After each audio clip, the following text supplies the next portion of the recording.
My name is Clara, and I am 21 years old. My life was never easy, but it taught me the true meaning of strength and kindness. I live with my father, my stepmother, and my stepsister Emily. My mother passed away when I was very young, and for many years my father was my whole world. He loved me deeply and tried to give me everything he could. But after he remarried, everything slowly began to change. My stepmother never truly accepted me. Her love was only for her own daughter, Emily. Emily lived a comfortable and carefree life. She spent most of her days playing games, chatting with friends, and shopping online. She never helped with the housework, yet my stepmother treated her like a princess. She bought her expensive dresses, beautiful jewelry, and always served her the best food.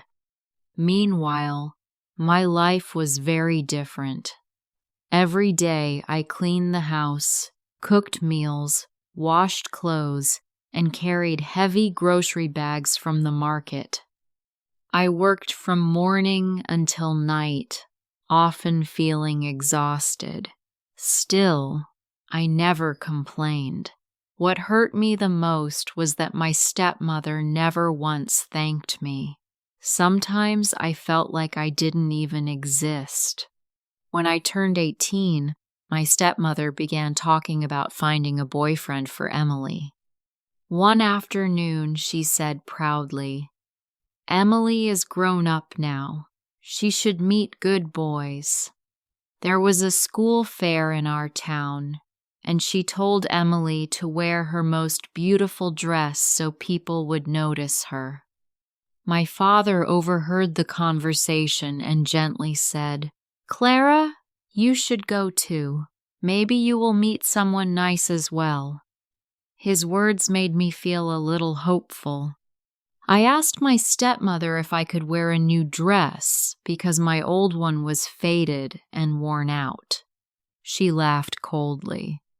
"A new dress? No, Clara. You already have clothes. Wear those." That night at the fair, Emily wore a stunning white dress with a shining gold necklace. I stood beside her in my old faded dress, feeling small and invisible. I walked quietly behind her, believing no one would ever notice me. But then, something unexpected happened. A young man with warm eyes and a kind smile approached me. "Hello," he said gently. "What's your name?" I was surprised that he was speaking to me. "My name is Clara," I replied softly. He smiled again and said something I would never forget. "I have seen you helping people here. You seem very kind." "That's something special." Before I could answer, Emily quickly pulled me away, saying our mother was waiting. But as we left, the young man looked back and smiled at me again. A week later, my stepmother came up with a strange plan. "Emily," she said, "today you will wear Clara's old dress, and Clara will wear your beautiful one." I felt confused and nervous, but I had no choice.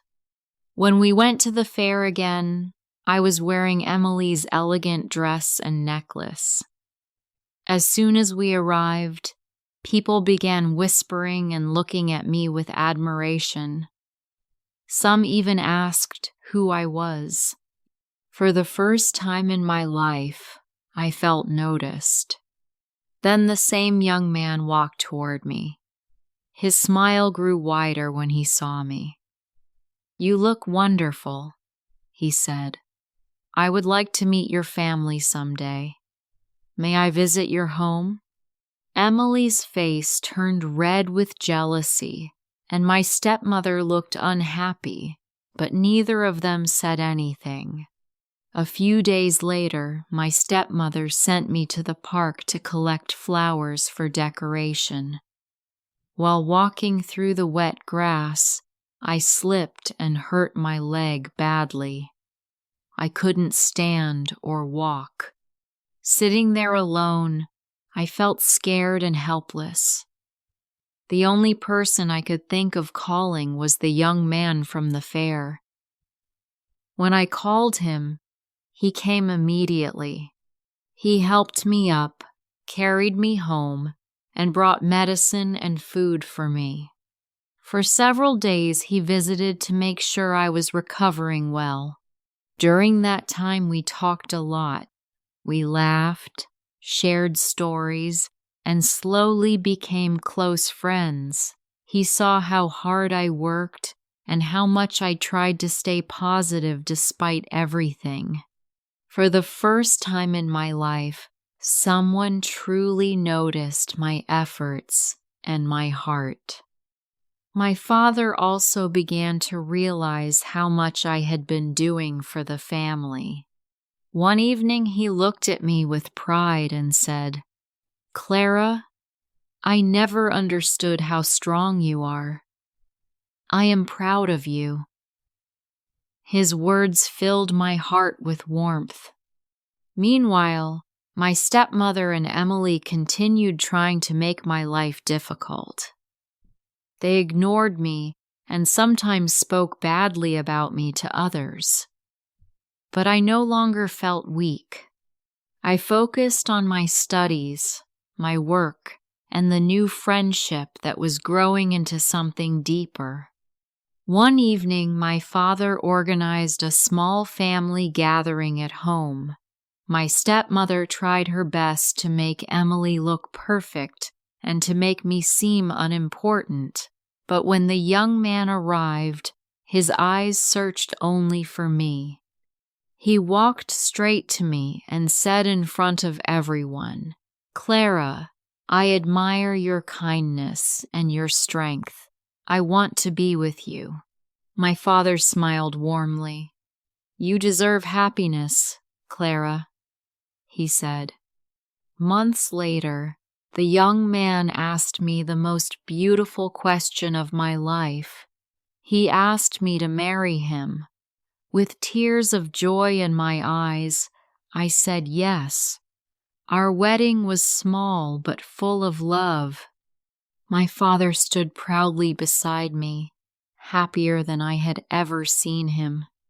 Today my life is very different. I have a loving husband, a supportive father, and a peaceful home. My past was difficult, but it taught me an important lesson. Kindness, patience, and courage can change even the hardest life. No matter how unfair the world may seem, true love and happiness will eventually find those who never give up.